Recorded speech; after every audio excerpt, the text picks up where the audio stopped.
Hi, I'm Lango, and this is Investor Place Quick Picks, where we communicate to you some of the market's best investment ideas in just 5 minutes.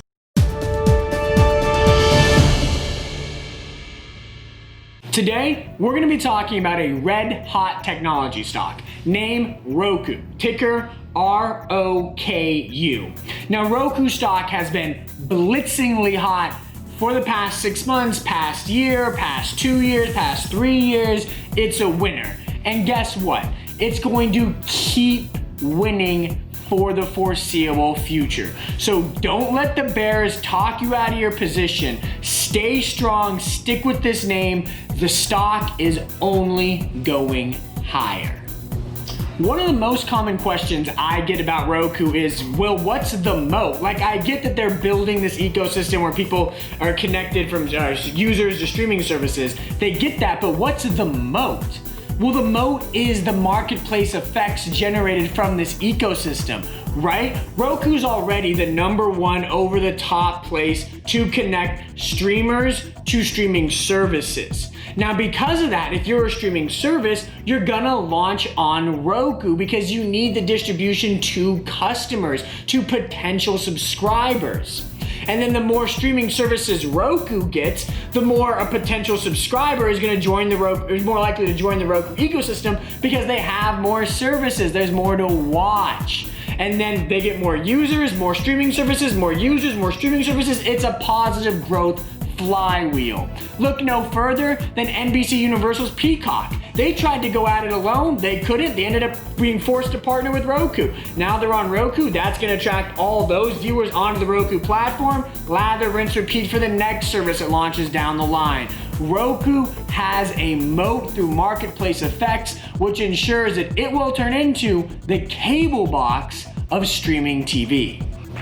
Now, being the cable box of streaming TV is such a big deal because of the linear to streaming TV pivot. Now, we all know this is happening. We're not watching ESPN, Disney Channel. Instead, we're watching Disney Plus, ESPN Plus, Netflix, Hulu, Amazon, all those streaming TV services. Indeed, the number of paid TV households in the US today is less than the number of streaming TV households. We all know that's happening. But what's understated in this shift is the fact that users go first, ad dollars go second. Right, so right now, users are shifting from paid TV to streaming TV. Ad dollars have yet to make that shift. Only 10% of total US TV ad spending happens in the streaming TV channel. 90% is still stuck in paid TV. But this is just a lag effect. Over the next 2, 3, 4, 5 years, that 90% is going to follow eyeballs into the streaming TV channel. And this $70 billion US TV ad spend pie, well, most of it's gonna be in streaming by 2025, and definitely all of it by 2030. And where are all those ad dollars gonna go? Roku, the cable box of this industry, the central access point, the one place that we're all going to watch the various streaming services regardless of what streaming service it is. Roku is optimally positioned to win the lion's share of the $70 billion US TV ad spend pie that is migrating to the streaming channel. Now, if you look at where Roku is today, they're gonna finish 2020 probably with around 50 million active accounts, maybe $1.2 billion in platform revenue. And compare that to the company's global addressable market. There are 1.7 billion paid TV households in the world. Total global ad spend in TV is $160 billion. It becomes clear that Roku has huge long-term upside potential, right? They're only tapping 3% of their addressable user market and 1% of their addressable revenue market.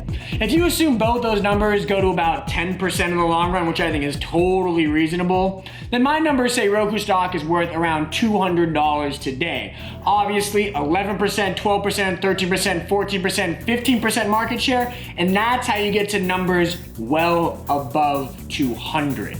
So, what does all this mean? Roku stock is a long-term winner. Stick with it because this one is going higher and higher and higher and higher. Well, that's all we have for this edition of Quick Picks. I hope you like what you saw. If you did, remember to hit subscribe, that notification bell, and if you like to read, come over and visit us at investorplace.com. We have some of the market's best analysis. Until next time, cheers and happy investing to all.